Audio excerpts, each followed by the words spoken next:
Sounds good. Perfect. So thanks for sitting down with me today, Jen. World Health Day is next week, April 7th, and it's often about these big global systems. And at a local level, it comes down to whether someone is receiving great care in the healthcare system and has a doctor that they can trust. And from Mm, your perspective at FHC, what does that mean for communities in East Toronto? sure. Yeah, it's a great day to celebrate, both globally and locally. Yeah, in East Toronto, I think it's really important for us to hone in on what it means to be healthy in our neighborhoods. Mhm. And a lot of that is about the health system, but actually less than people would think.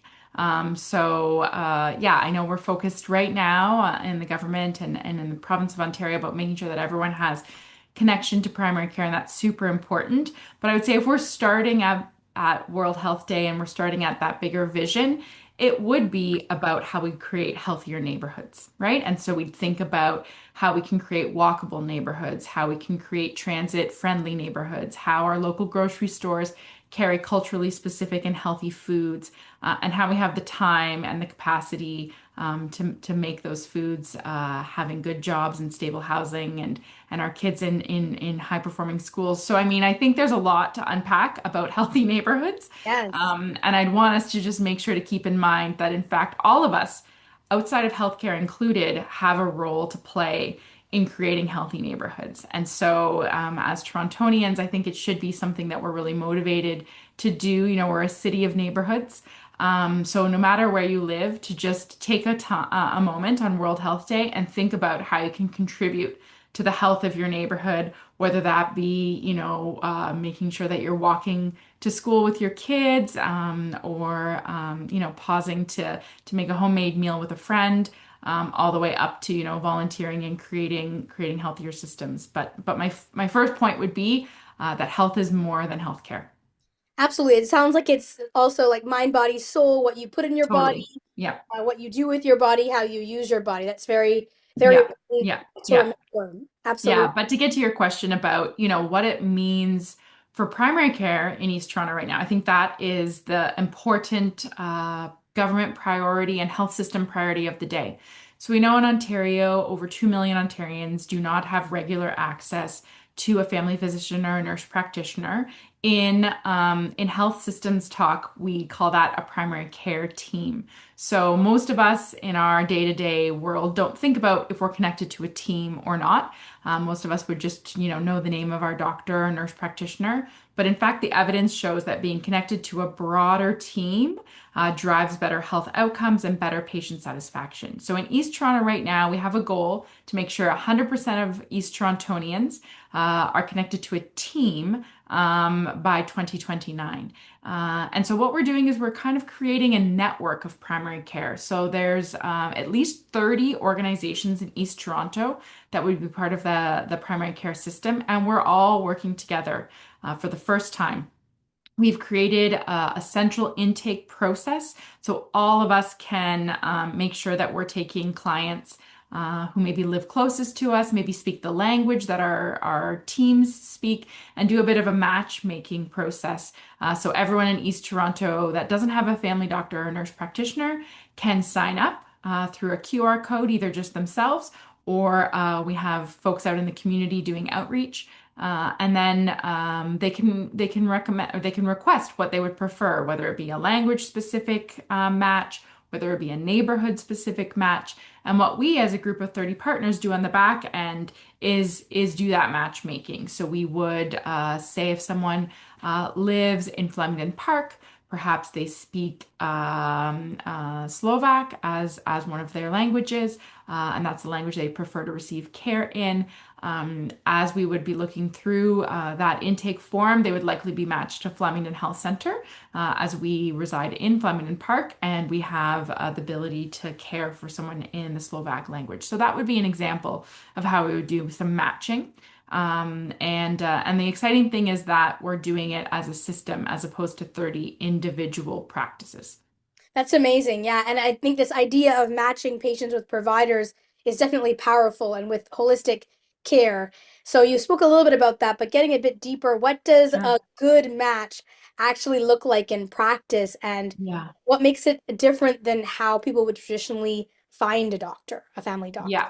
or a team? Yeah, totally. It is a good question. And I mean, I think at this point, Ontarians and Torontonians, we've set the bar pretty low, right? We're like, there's such a shortage of family doctors that even just having a family doctor right now is considered, good care. But we in East Toronto want to raise that bar. We want to say we want you to be connected to a high quality team.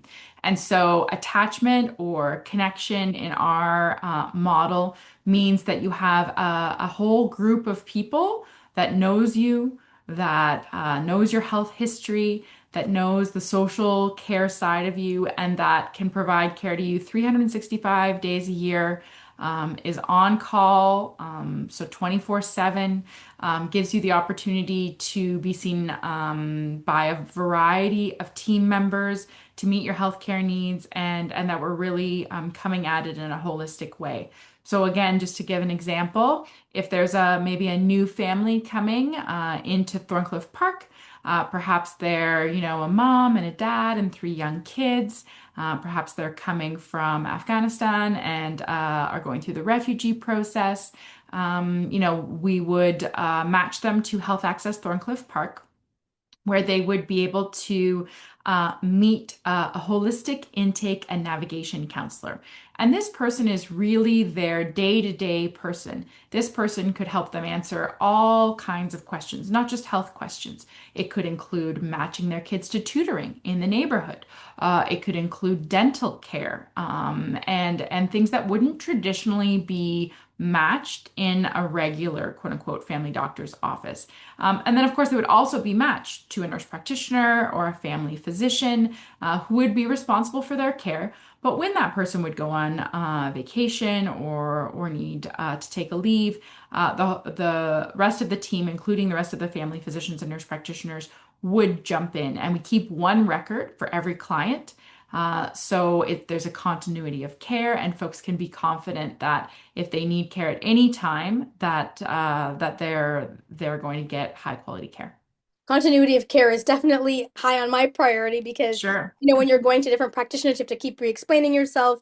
That's definitely hard. So this is something that is going to be so impactful. And I wonder if you could speak a little bit about, you told us how important it is. What are some of the consequences of, both individuals having healthcare systems that are short and long term, really the real consequences of not having a primary physician and of Mhm. having a primary physician? What are some of the things that this team can do for people? Sure. I think the important thing about being connected to a team of primary care clinicians is that wraparound care and that prevention care and keeping people well. No one wants to go to the hospital. No one wants to go to the emergency department. Those are kind of areas we want to access when we need to, but ideally never access, and in fact are healthy and well in communities. So if you are attached to a high quality primary care team, the idea is you really only use the emergency department for true emergencies. You don't have to go there for a light sprain or, a high fever. Those are things that you can go to your primary care team and receive care in a timely way. I think the health system right now doesn't have the highest level of trust amongst Torontonians and Ontarians. We're used to now waiting, hours and hours, sometimes almost up to a day in emergency for low emergency visits because we don't trust primary care and it has been so closed and so understaffed for so long. So we do have a bit of an uphill battle in convincing Torontonians and folks in East Toronto that primary care is a place you can trust, that we are open and we are accessible, and that it is a place where you would receive high quality care, and can hopefully stay well in community. The idea also of prioritizing prevention is super important.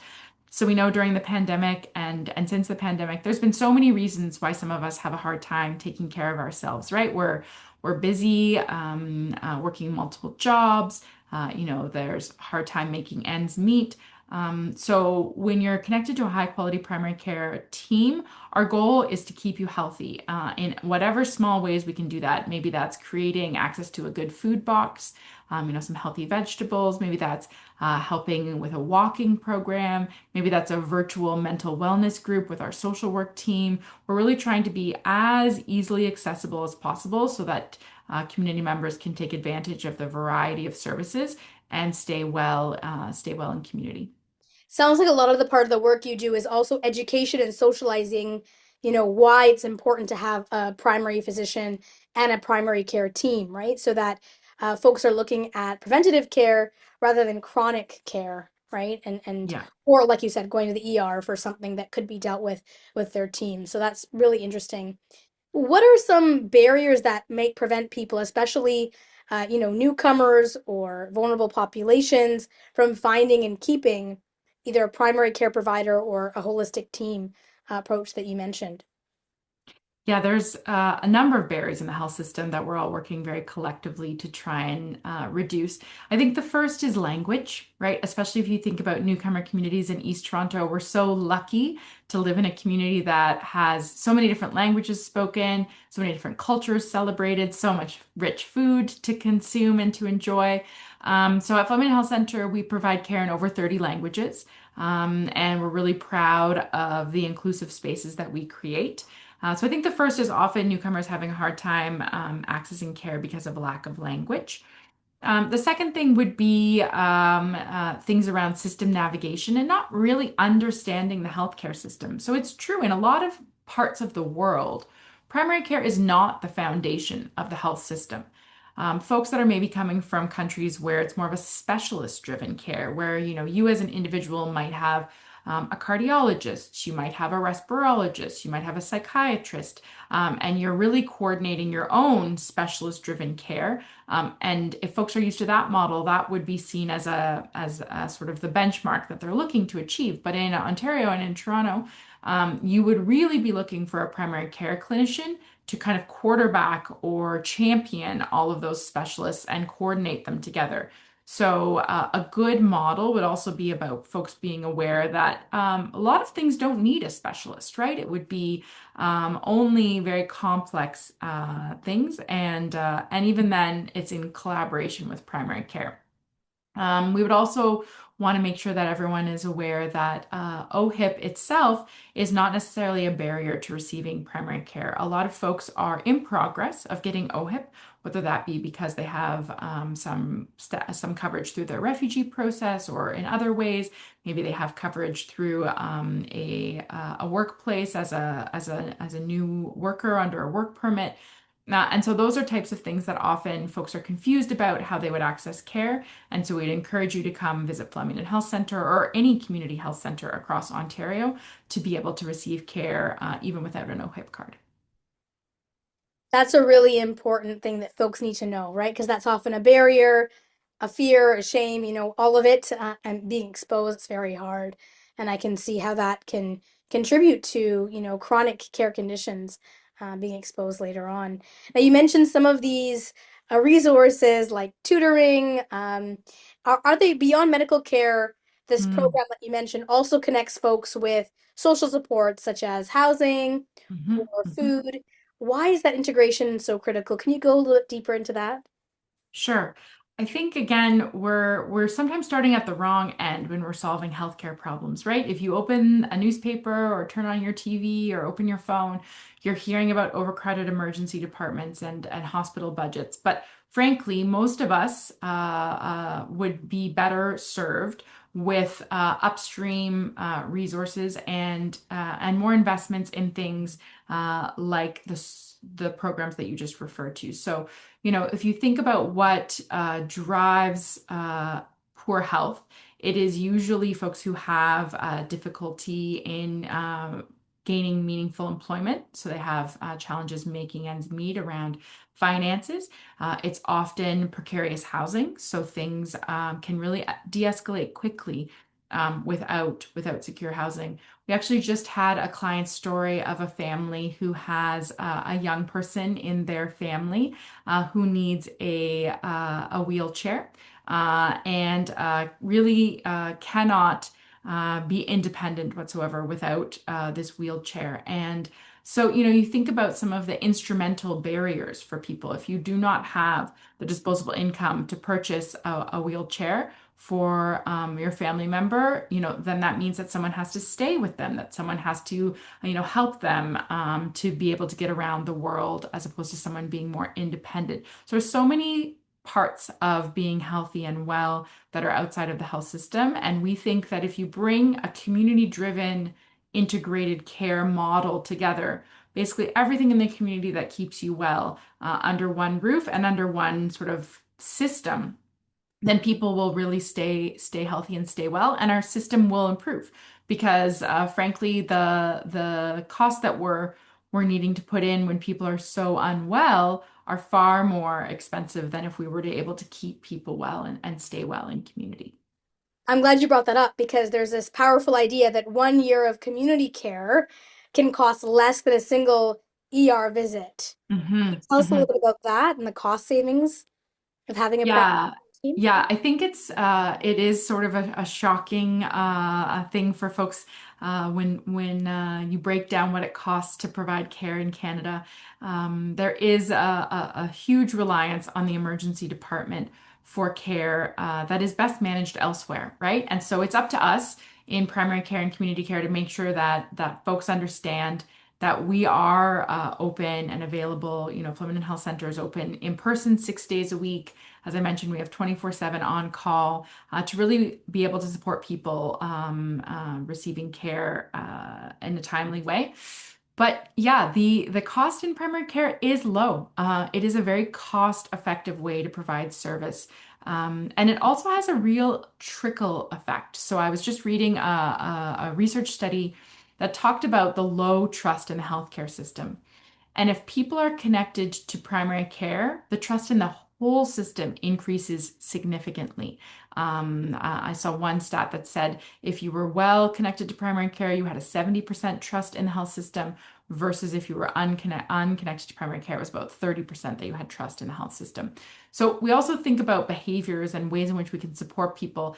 And I think primary care does a great job when you're well connected of explaining the health system, of explaining that, not everything is actually urgent. Us as patients, and we're all patients, so myself included, sometimes feel that the delay between maybe a referral to a specialist and the appointment with the specialist may be inappropriate, and in some cases it is.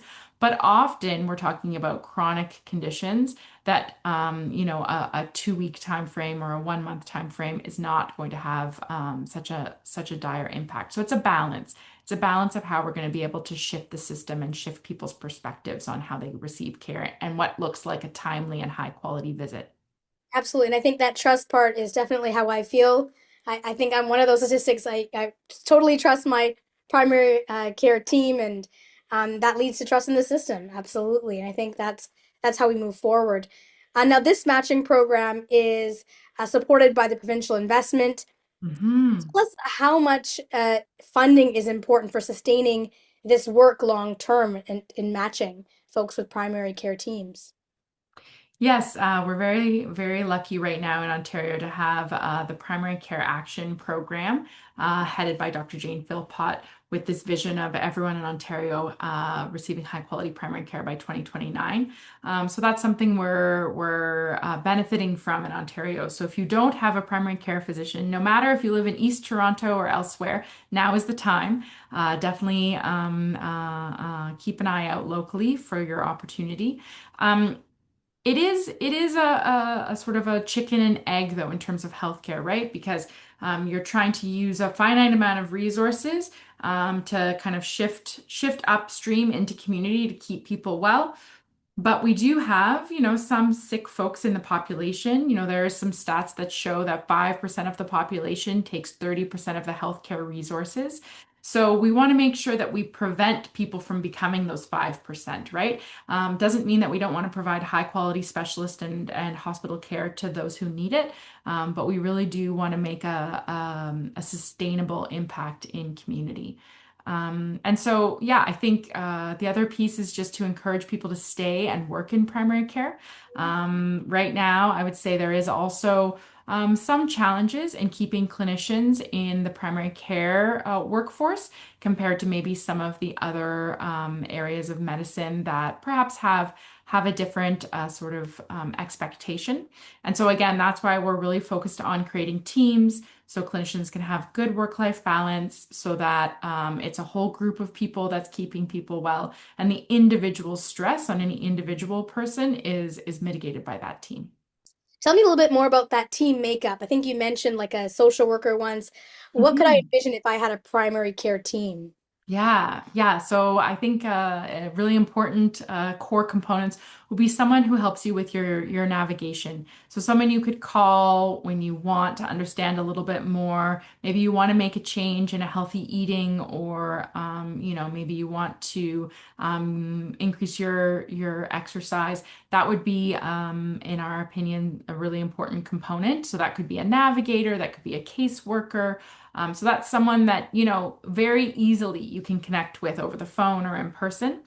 We then want a series of clinicians, so people like registered nurse practitioners, nurses, social workers, people who can help you with some of your chronic health needs, whether that be, mental health needs, stress and anxiety, whether that be some chronic conditions like diabetes. You'd really want a team of folks that are familiar with those types of conditions to be able to help support you. And then only when needed to see your nurse practitioner or physician. That could be maybe when you're wanting to start a new medication, or maybe when you have a new diagnosis. But really, the hope is that we keep people well by wrapping the team around them. And that also helps us with some of these health human resource challenges that the physician is not actually the expert in a lot of these areas. We love our family physicians. They're incredible, incredible people. But they'll be the first to admit that if you have a housing question, an appointment with them is not the answer. Yeah. Or, if you have some new stresses in your life that are maybe causing some anxiety, a family physician is a great person, but a social worker might be better. So I think we really want to create that sense of who is the expert, and perhaps getting away from this sense that only a physician is an expert. Because, in fact, in the healthcare system, we're so lucky to have a variety of team members that can really address these needs. That's a really important point there. Thank you so much for that. And so, what would it take now to ensure that maybe I'm going a bit broad, but every Canadian, or we can start Sure. with Toronto if you want, but every Canadian has access to a primary care provider? What do you think it would take? Yeah, so the vision that I think many of us are getting behind is similar to a school board vision. So, if you are a Canadian right now, in any part of the country, and you move to a different part of the country, whether it be across the city or across, from east to west or north to south, you do not have to keep your kids in their original school board. It would be pretty difficult in a lot of cases. You have confidence that when you move to your new neighborhood and you move into your new apartment or your new house, that your kids will get school close to home. We don't have that same confidence in our primary care system right now, but that's what we're building.